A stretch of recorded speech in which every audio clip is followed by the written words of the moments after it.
আবুল জাহিদকে আহত অবস্থায় দেখে সবাই চমকে গেল। তার কপাল বেয়ে রক্ত ঝরছে। ফার্স্ট এড বক্স আনতে একজন দৌড়ে যায় বাড়ির ভিতরে। লিখন কিছু সময়ের জন্য থমকালো। আবুল জাহিদের ক্ষতটা ব্যান্ডেজ করার পর তাকে একটা চেয়ারে বসতে দেওয়া হয়। হেমলতা এক হাতে লাঠিতে ভর দিয়ে স্বাভাবিক ভঙ্গিতে দাঁড়িয়ে আছেন। লিখন বিস্ময় নিয়ে প্রশ্ন করল, কি হয়েছিল? আপনি তাকে আঘাত করেছেন কেন?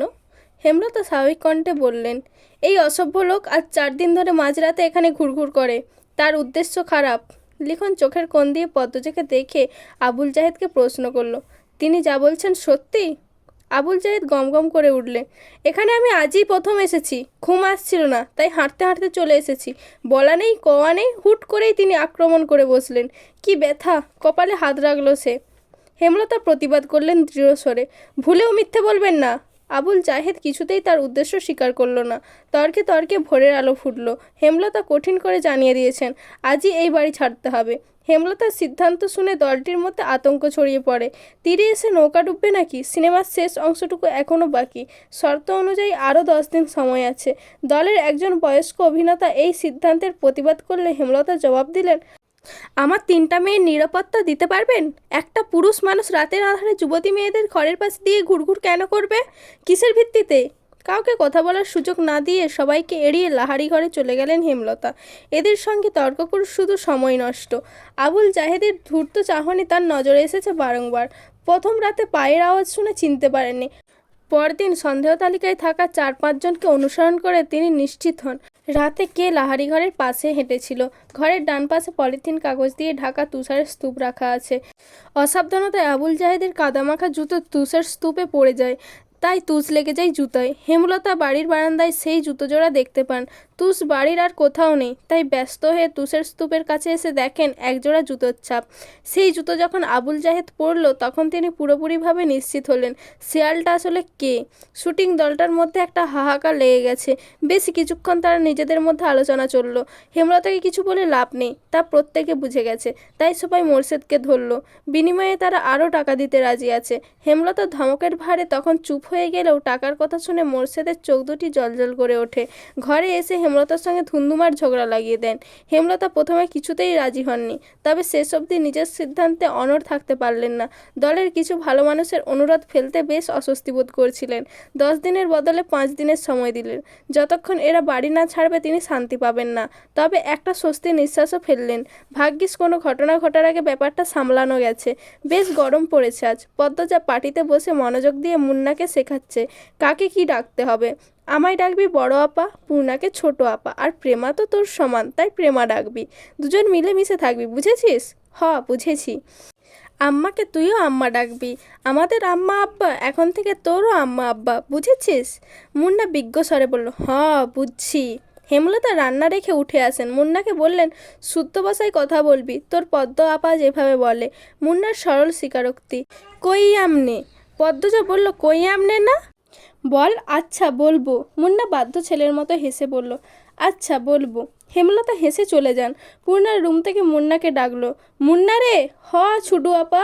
পদ্মজা মুন্নার গালে আলতো করে থাপ্পড় দিয়ে বলল, বল জি ছোট আপা। মুন্না পদ্মজার মতো করেই বলল, জি ছোট আপা। পদ্মজা হাসলো। মুন্না বলল, তোর নাম পাল্টাতে হবে। আমি তো নতুন নাম রেখেছি। ক্যারে? নাম পাল্টাইতাম ক্যারে? পদ্মজা কিছু বলার আগে মুন্না প্রশ্ন করল, আচ্ছা এই কথাটা কেমনে কইতাম? পদ্মজা হেসে কপাল চাপড়ায়, এই ছেলে তো আঞ্চলিক ভাষায় বুঁদ হয়ে আছে। পূর্ণা বলল, তুই এখন আমাদের ভাই, আমাদের নামের সঙ্গে মিলিয়ে তোর নাম রাখা উচিত। উচিত না? মুন্না দাঁত কেলিয়ে হেসে সায় দিল, হ, এই জন্যই তোর নাম পাল্টাতে হবে। আজ থেকে তোর নাম প্রান্ত মোড়ল। সবাইকে বলবি এটা, মনে থাকবে? হ, মনে রাখাম। বল, আচ্ছা মনে রাখবো। আচ্ছা মনে রাখবো। দুপুর গড়াতেই হাজেরা এলো। সঙ্গে নিয়ে এসেছে পানোয়াট গল্প আর বিলাপ। ইশারা ইঙ্গিতে সে লাউ চাইছে। মোরশেদ গতকাল সব লাউ বাজারে তুলেছেন, গাছে আর একটা ছিল। এদিকে ঘরে চিংড়ি মাছ আছে। প্রান্ত লাউ দিয়ে চিংড়ি খাওয়ার ইচ্ছে প্রকাশ করেছে বলে হেমলতা ছেলের ইচ্ছে পূরণ করতে হাসি মুখে শেষ লাউটা ছিঁড়িয়ে এনে ঘরে রেখেছেন। এখন আবার হাজেরারও লাউ চায়। কেউ কিছু চাইলে হাতে থাকা সত্ত্বেই হেমলতা ফিরিয়ে দেননি। তিনি হাজেরাকে হাসি মুখে লাউ দিয়ে দিলেন। হাজেরা সন্তুষ্টি প্রকাশ করে চলে গেল। পদ্মজা মায়ের দিকে অসহায় চোখে তাকালো। প্রান্ত এই বাড়িতে এসে প্রথম যা চাইলো তাই পেল না। মনের ওপর নেতিবাচক প্রভাব পড়বে না তো? হেমলতা পদ্মজার দৃষ্টি বুঝেও কিছু বললেন না। প্রান্তকে ডেকে কোলে বসালেন। ছেলেটাকে দেখতে বেশ লাগছে। দুপুরে তিনি গোসল করিয়েছেন। মনে হচ্ছিল কোনো ময়লা স্তূপ পরিষ্কার করা হচ্ছে। জন্মদাতার মৃত্যু প্রান্তের ওপর বিন্দুমাত্র প্রভাব ফেলল না। এজন্য কেউই অবাক হয়নি। বাপ ছেলের শুধু রাতেই একসঙ্গে থাকা হতো। অনেক রাত প্রান্ত একা থেকেছে। এটুকু ছেলে কত রাত ভয় নিয়ে কাটিয়েছে। হেমলতা আদুরে কণ্ঠে বললেন, একটা গল্প শোনাই, শুনবি? হুনাও। পদ্মজা প্রান্তের ভাষায় ভুল ধরিয়ে দিল। হুনাও না, বল শোনাও আম্মা। প্রান্ত মাথা কাত করে হেমলতাকে বলল, শোনাও আম্মা। আম্মা ডাকটা শুনে হেমলতার বুক বিশুদ্ধ ভালো লাগাই ছেয়ে গেল। তিনি কণ্ঠে ভালোবাসা ঢেলে বললেন, আমাদের একদিন মরতে হবে, জানিস তো? জান্নাত জাহান্নামের কথা কখনো কেউ বলেছে? প্রান্ত মাথা দুই পাশে নাড়ালো। কেউ শোনায়নি। হেমলতা এমনটাই সন্দেহ করেছিলেন। প্রান্ত এ সম্পর্কে জানে না। তিনি ধৈর্য নিয়ে সুন্দর করে জান্নাত জাহান্নামের বর্ণনা দিলেন। জান্নাতের বর্ণনা শুনে প্রান্তর চোখ দুটি জ্বলজ্বল করে উঠল। প্রশ্ন করল হাজারটা। হেমলতাকে জানালো সে জান্নাতে যেতে চায়, জাহান্নামে যেতে চায় না। হেমলতা বললেন, আচ্ছা এখন গল্পটা বলি, মন দিয়ে শুনবি।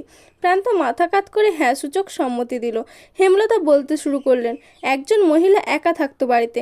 না, দুটি ছেলে মেয়ে থাকতো তার সঙ্গে। খুব ছোট ছোট, খুব অভাব তাদের। ছোট একটা জায়গায় মাটির ঘর। ঘরের সামনে শখ করে একটা লাউ চারা লাগায়। লাউ গাছ বড় হয়, পাতা হয় অনেক। এই লাউ পাতা দিয়ে দিন চলে যায় তাদের। কখনো সিদ্ধ করে খায়, নুন মরিচ পেলে শাক রেঁধে খায়। তো একদিন একজন ভিক্ষুক এলো। ভিক্ষুকটি খায় না 2 দিন ধরে। লাউ গাছে পাতা দেখে তার ভীষণ খেতে ইচ্ছে করে। লাউ গাছের মালিককে ভিক্ষুক বলে লাউ পাতা দিয়ে রেঁধে খাবে। খুব অনুনয় করে বলে। মহিলাটির মায়া হয়। ভিক্ষুক মহিলাকে কথা শোনাতে শোনাতে কয়েকটা লাউ পাতা ছিঁড়ে দেয়। তার কয়দিন পর লাউ গাছের মালিক মারা গেল। গ্রামবাসী সহ মসজিদের ইমাম মিলে দাফন করে তাকে। বুঝতে পেরেছিস প্রান্ত? প্রান্ত মনোযোগ দিয়ে শুনছে। মনোযোগী শ্রোতা সে। হেমলতা বাকিটা শুরু করলো। গ্রামের ইমাম একদিন স্বপ্ন দেখেন যে মহিলাটিকে তিনি দাফন করেছেন তার চারপাশে আগুন দাউ দাউ করে জ্বলছে, কিন্তু তার গায়ে আঁচ অবধি লাগছে না। মহিলাটিকে ঘিরে রেখেছে লাউ পাতা, তাই আগুন কাছে ঘেঁষতে পারছে না। ওই যে সে এক ভিক্ষুককে নিজের একবেলা খাবারের লাউ পাতা দান করেছিল, সেই লাউ পাতা এখন তাকে কবরের শাস্তি থেকে বাঁচাচ্ছে। জাহান্নাম থেকে বাঁচতে আমাদের অনেক ইবাদত করা উচিত।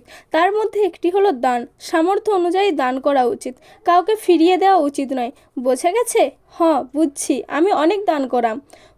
করবি, অনেক বড় হবে জীবনে, আর অনেক দান খয়রাত করবি। আচ্ছা প্রান্ত, এখন যদি কোনো অভাবী এসে বলে তোর লাউটা দিতে, তুই কি করবি? প্রান্ত গম্ভীর হয়ে ভেবে বলল, দিয়াম। একটু আগে একজন মহিলা এসেছিল, দেখেছিস? দেখছি। সে খুব গরিব, বাড়িতে ছোট ছোট বাচ্চা আছে। এসে বলল লাউ দিতে, তাই তোর লাউটা দিয়েছি। এজন্য কি এখন তোর মন খারাপ হবে? লাউটা তো তুমি দিচ্ছ, তাহলে তোমার আগুন থাইকা বাঁচাইবো লাউটা। লাউটা আমি দিলেও তোর জন্য ছিল। তুই এখন খুশি মনে মেনে নিলে লাউটা তোকে আগুন থেকে বাঁচাবে। হেমলতার কথায় প্রান্তর চোখে মুখে দীপ্তি ছড়ায়। পরপরই খুব গম্ভীর করে প্রশ্ন করলো, একটা লাউ কেমনে বাঁচাইবো আমারে? প্রান্তর নিষ্পাপ কণ্ঠে প্রশ্নটা শুনে হেমলতা পদ্মজা পূর্ণা হেসে উঠল। পদ্মজা বলল, কয়টা পাতা অনেকগুলো হয়ে মহিলাটাকে বাঁচিয়েছিল, তেমন একটা লাউ অনেকগুলো হয়ে তোকে বাঁচাবে। প্রান্ত একটার পর একটা প্রশ্ন করেই যাচ্ছে। হেমলতা হেসে হেসে তার উত্তর দিচ্ছেন। পদ্মজা হুট করে এই প্রান্তর থেকে চোখ সরে হেমলতার উপর পড়ে। মা হাসলে সন্তানদের বুকে যে আনন্দের ঢেউ ওঠে তা কি মায়েরা জানেন? পদ্মজার আদর্শ তার মা। তার মায়ের মতো হতে চায়, হুবহু মায়ের মতো। 5 দিন শেষ। শুটিং দলের মধ্যে খুব ব্যস্ততা। সব কিছু গোছানো হচ্ছে। তাড়াহুড়ো করে 5 দিনে শেষ করা হয়েছে শ্যুট। লিখন উঠোনে চেয়ার নিয়ে বসে আছে। চিত্রা এসে তার পাশে বসলো। কাশির মতো শব্দ করলো লিখনের মনোযোগ পেতে। তাকালো লিখন। ম্লান মুখে প্রশ্ন করলো, সব গোছানো শেষ? শেষ। তুমি তো কিছুই গোছাওনি। আমার আর কি আছে গোছানো? দুপুরেই শেষ করে ফেলবো। মন খারাপ? লিখন কিছু বলল না। তাকালো লাহারি ঘরের দিকে। দৃষ্টিতে শূন্যতা, কিছু ফেলে যাওয়ার বেদনা। বুকের পাশে চিনচিন করা ব্যথাটা আর সহ্য হচ্ছে না। চিত্রা হাতঘড়ি পড়তে পড়তে বলল, ছোট বোনের সমান বলে ঠোঁট বাঁকিয়েছিলে, এখন তার প্রেমেই পড়লে? লিখন কিছু বলল না, তবে দীর্ঘশ্বাস ছাড়ল একটা। চিত্রা বলল, পদ্মজা কিন্তু অনেক বড়ই। শুনেছি আগামী মাসে ওর 17 হবে। ওর গ্রামের 17 বছর বয়সী অবিবাহিত মেয়ে হাতে গোনা কয়টা? পদ্মজার 90% সহপাঠী বিবাহিত। তাছাড়া খুব কম মেয়েই স্কুলে পড়ে। চিত্রার কথা অগ্রাহ্য করে লিখন বলল, তোমার বিয়েটা কবে হচ্ছে? ভগবান চাইলে বছরের শেষ দিকে। কিছুক্ষণের মধ্যে সবাই ঢাকা রওনা দেবে। হেমলতা মোর্শেদ বিদায় দিতে এসেছেন। দলটার ৩-৪ জনের চরিত্র সমস্যা থাকলেও বাকিরা খুব ভালো। তারা হেমলতার সঙ্গে মিশে গিয়েছিল, নিজের বাড়ি মনে করে থেকেছে, বাড়ির দেখাশোনা করেছে। লিখন হেমলতার আড়ালে একটি সাহসিকতার কাজ করে ফেলল। ব্যস্ত পায়ে চলে গেল লাহারি ঘরের দিকে। বারান্দায় বসেছিল পদ্মজা। লিখনকে দেখে ভয়ে কেঁপে উঠল তার বুক। পদ্মজাকে কিছু বলতে দিল না লিখন। সে দ্রুত বারান্দায় উঠে পদ্মজার হাতে একটা চিঠি গুঁজে দিয়ে জায়গা ত্যাগ করলো। প্রবলভাবে কাঁপছে পদ্মজা। এমনকি পূর্ণাও চৌকি থেকে ব্যাপারটা খেয়াল করে হতবম্ব। ঘোড়ার মতো ধীর পায়ে হেঁটে এলো সে। ততক্ষণে পদ্মজার সারা শরীর বেয়ে ঘাম ছুটছে। হিতাহিত জ্ঞানশূন্য হয়ে গেছে। হাত থেকে পড়ে গেল চিঠি। সেই চিঠিটা দ্রুত কুড়িয়ে নিল পূর্ণা। পদ্মজার মনে হচ্ছে এখনই সে মাথা ঘুরে পড়ে যাবে। হেমলতা এসে দেখেন পদ্মজা হাঁটুতে থুতনি ঠেকিয়ে বসে আছে। কেমন দেখাচ্ছে যেন। তিনি উৎকণ্ঠা নিয়ে প্রশ্ন করলেন, পদ্ম, শরীর খারাপ? মায়ের কণ্ঠ শুনে পদ্মজা ভয় পেল। বাতাসে অস্বস্তি, নিঃশ্বাসে অস্বস্তি, চোখ দুটি স্থির রাখা যাচ্ছে না, নিঃশ্বাস এলোমেলো।